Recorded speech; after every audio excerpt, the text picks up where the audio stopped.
Bonjour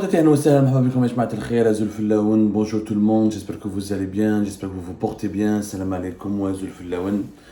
Depuis plusieurs jours, depuis 48 heures, la Russie et l'Algérie sont au cœur de l'actualité. Une probable visite d'Abdelmajid Tebboune avait été annoncée. Nous avons expliqué hier le 11 juin 2023 que ce projet d'une visite en Russie au moment du Forum économique de Saint-Pétersbourg, l'un des rendez-vous, la vitrine du lobbying économique russe à l'international, l'un des rendez-vous les plus incontournables pour l'agenda présidentiel russe de Vladimir Poutine. Nous avions expliqué hier que cette information est beaucoup plus une tentative de manipulation et de déstabilisation et de désinformation, que Abdelmajid Tebboune ne serait pas prêt et il a de très peu de chances. En tout cas, il ne pourrait pas prendre un risque aussi élevé d'aller maintenant à Saint-Pétersbourg dans une rencontre multilatérale où aucun chef d'État étranger n'a pour le moment confirmé sa présence ni n'a confirmé sa participation aux côtés de Vladimir Poutine au moment où l'Ukraine mène une contre-offensive importante pour libérer une bonne partie de son territoire occupé par la Russie depuis fin février, début mars 2022. On a expliqué hier, à l'émission d'Albert, c'est beaucoup plus du bluff pour manipuler un petit peu la France, la menacer du fait de chantage, afin de dire si la France n'accueille pas comme il se doit Abdelmajid Tebboune, le président algérien Abdelmajid Tebboune n'hésitera pas à aller voir du côté de Moscou. Aujourd'hui, nous avons confirmé une autre information très importante. Dans les coulisses des relations algéro-russes, il y a de la pression russe. Et les autorités russes commencent à faire beaucoup de pression sur l'Algérie, notamment dans un dossier clé qui concerne le règlement d'une dette, d'une créance que l'Algérie peine encore à payer. Il s'agit d'une créance de plus de 2 milliards de dollars, de l'équivalent de plus de 2 milliards de dollars, dont l'Algérie n'arrive pas encore à s'acquitter auprès de la Russie, en raison des sanctions économiques et financières qui ont été imposées par l'Occident à la Russie, notamment la déconnexion de toutes les banques russes du réseau SWIFT. Et ce sujet a été abordé lors de la visite le 8 juin dernier, le 8 juin 2023. Un haut responsable russe est venu à Alger, discrètement. Très peu de personnes ont parlé de cette visite, ni ont cherché à savoir qu'est-ce qui s'est passé pendant cette visite. Et pourtant, le 8 juin dernier, le 8 juin 2023, le chef d'état-major de l'armée algérienne, Seyed Changriha, a reçu le directeur du service fédéral pour la coopération militaire et technique de la Fédération de Russie, qui s'appelle Dmitri Chougaïev. C'est un homme très important dans l'échiquier politique russe. Il dirige le service de coopération militaire et technique. Ce service en Russie, c'est celui qui gère les grosses affaires de vente d'armes à travers le monde. Voilà, grosso modo. Dmitri Chougaïev, il est venu en Algérie à maintes reprises au cours de l'année 2022. Et en 2023, il est venu, selon nos investigations et selon ce que nous avons pu confirmer comme information, Dmitri Chougaïev, cette fois-ci, il est venu pour demander officiellement à l'Algérie et pour exercer davantage de pression pour que l'Algérie paye sa dette. C'est une sorte de dette. En fait, ce sont des factures qui se sont accumulées de 2021, 2020, 2021 jusqu'à 2022. Des factures où la Russie, des factures de fourniture de plusieurs équipements militaires, de pièces de rechange d'avions, ou de certains appareils militaires, et des factures d'équipements militaires tout court, de l'équivalent dont le montant final a dépassé, selon nos investigations, les 2 milliards de dollars. Et l'Algérie n'arrive pas à les payer parce que elle n'arrive plus, c'est très difficile aujourd'hui, depuis le début de la guerre en Ukraine, d'avoir une transaction bancaire directe avec la Russie en raison des sanctions occidentales. Alors, Dmitri Chougaïev, c'est pas la première fois qu'il vient en Algérie. Il était là en Algérie en avril 2022. Il est revenu en Algérie, il était d'abord en Algérie le 17 juin 2021. Ensuite, il est revenu le 10 novembre 2022. Auparavant, il était là en avril 2022. Et cette fois-ci, il revient en juin 2023. C'est l'un des interlocuteurs les plus importants du gouvernement russe, c'est l'un des interlocuteurs les plus importants russes et du régime algérien. C'est le monsieur vente d'armement et contrat d'armement à l'étranger. très proche de Vladimir Poutine, un haut responsable russe très influent. Le dossier de cette créance de 2 milliards de dollars que l'Algérie n'arrive pas à payer commence à causer un gros problème pour la Russie. La Russie a proposé des solutions à l'armée algérienne. Alors, je te fais un à la difficulté parce qu'il y a des sujets techniques, les Balaks malheureusement, sur lesquels on ne s'attarde pas. Jusqu'au début de la guerre en Ukraine, la Russie, comme pratiquement tous les pays du monde, à l'exception de l'Iran, qui subissait des actions occidentales et américaines très sévères. Quand l'Occident, quand les États-Unis d'Amérique et les pays occidentaux veulent sanctionner un pays et veulent s'en prendre un pays, ils utilisent l'arme du SWIFT. Le SWIFT, c'est quoi? Le SWIFT, c'est le principal réseau bancaire de traitement des opérations interbancaires, qui sont des opérations mondiales et centralisées pour les ordres de virement. C'est-à-dire que lorsqu'une banque veut payer, recevoir des fonds de l'étranger pour payer ses clients ou là pour domicilier des opérations d'importation ou d'exportation, elle passe par ce réseau SWIFT qui est le réseau interbancaire le plus utilisé au monde et qui est fonctionnel 7 jours sur 7. Mais la Russie, à partir de mars 2022, a été exclue de ce réseau. Ça veut dire que les banques russes, les plus importantes banques russes, ont commencé à être déconnectées progressivement, pour ne pas dire ensuite brutalement jusqu'à la fin de l'année 2022, de ce réseau interbancaire. Donc les banques russes ne pouvaient plus recevoir des fonds de la part d'un autre État à l'étranger, notamment pour ce qui concerne les virements en dollars et en euros. Donc, en utilisant l'arme du SWIFT, les États-Unis d'Amérique ont empêché les autres pays du monde à payer des partenaires russes en dollars, et les pays de l'Union européenne ont suivi, ils ont adopté les mêmes sanctions en empêchant les entreprises internationales de payer les banques russes en euros. Il y a d'autres réseaux bancaires qu'on peut utiliser, mais ça c'est très très compliqué pour faire des ordres de paiement. Le problème c'est que non seulement tu ne peux pas recevoir ou faire un ordre de paiement, comme ça s'est passé, comme c'était le cas de l'Iran et de la Corée du Nord, mais surtout que la Russie ne peut plus encaisser des dollars ou là des euros.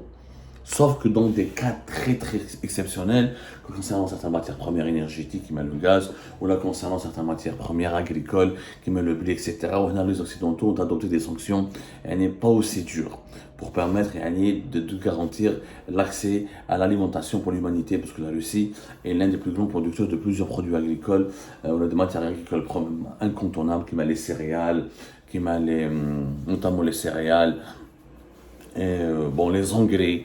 C'est une matière première importante pour l'agriculture, mais les engrais russes ont fait l'objet de grandes sanctions occidentales, surtout les céréales russes. L'Occident, pour faciliter l'accès des pays qui sont dépendants des céréales russes, ils ont un petit peu revu à la baisse l'intensité de leurs sanctions. Mais en général, pour ne pas entrer dans ce sujet très technique, en général, il n'est plus possible depuis 2022 pour la Russie, pour les banques russes, de recevoir des paiements en dollars ou là en euros. C'est vraiment très très compliqué, pour ne pas dire impossible. Il y a un réseau russe, les Chinois et les Russes ont des réseaux alternatifs au SWIFT. En Russie, ils ont un réseau qui s'appelle SPFS, qui est un réseau alternatif qui a été créé par la Banque centrale russe en 2014, mais il n'est pas aussi opérationnel, aussi utilisé, ou là aussi populaire, ou là aussi efficace que le réseau SWIFT. Donc l'Algérie, elle se retrouve en difficulté pour faire des virements vers la Russie et pour payer les plus de 2 milliards de dollars d'équipements militaires, de pièces de rechange pour l'avion et pour certains matériels militaires qu'elle avait achetés ou commandés auprès de la Russie. Dimitri Chougaïev a expliqué aux Algériens que la Russie s'impatiente, que c'est vrai que l'Algérie est un ami, etc. Mais bon, la Russie est engagée dans une guerre en Ukraine, une guerre qui est coûteuse. Elle doit financer son armée, elle doit financer son effort de guerre, et qu'elle aimerait donc récupérer rapidement le règlement de ses factures. Donc plusieurs solutions ont été abordées selon nos investigations lors de cette rencontre entre Chougaïev et Saïd Chengreha.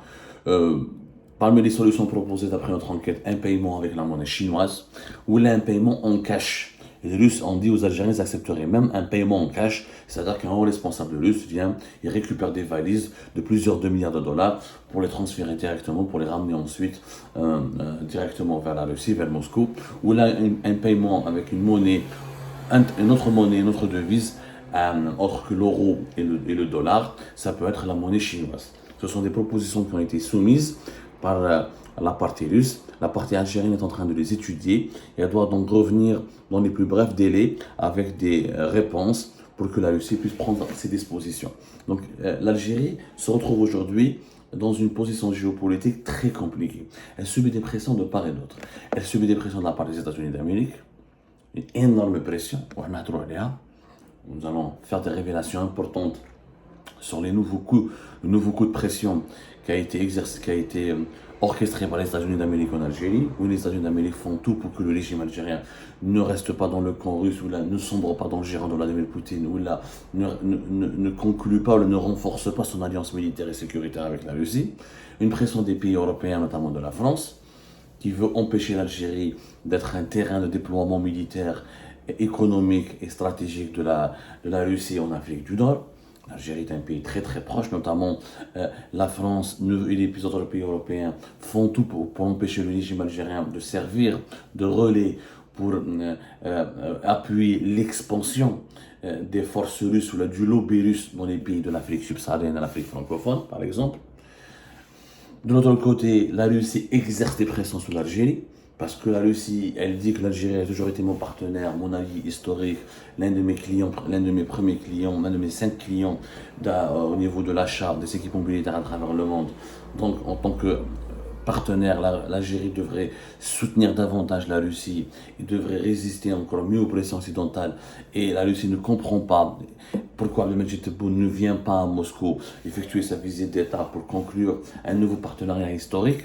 Donc la Russie, à travers son ambassadeur, qui a assisté d'ailleurs à cette réunion tenue là, organisée par Saïd Chengriha avec Dimitri Chougaïev, elle ne comprend pas, elle exerce elle aussi des pressions pour que le régime algérien respecte ses engagements historiques ou là revienne à sa ligne initiale de 2020 à 2021.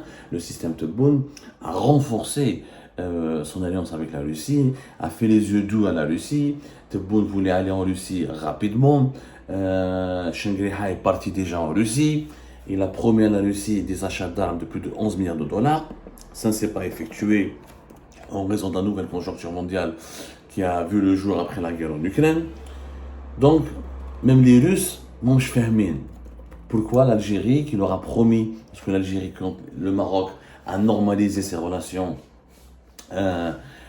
diplomatique et a conclu des alliances militaires et sécuritaires renforcées avec Israël, l'Algérie a riposté en voulant donc approfondir de façon inédite son alliance militaire avec la Russie, en promettant même d'être un allié stratégique de la Russie dans la région et de faciliter la présence militaire, le renforcement de la présence militaire russe dans la région. Mais quand les dirigeants algériens ont vu comment l'armée russe a été rapidement mise en difficulté dans le conflit ukrainien et comme la Russie n'a pas pu gagner la guerre en Ukraine, les dirigeants algériens ont pris du recul et ont émis beaucoup de réserves concernant cette alliance, concernant l'efficacité éventuelle et potentielle de cette alliance renforcée sur le plan militaire avec la Russie. Dans le cas l'Algérie se retrouve perdue. On a perdu. Nous n'avons ni de bonnes relations avec l'Occident.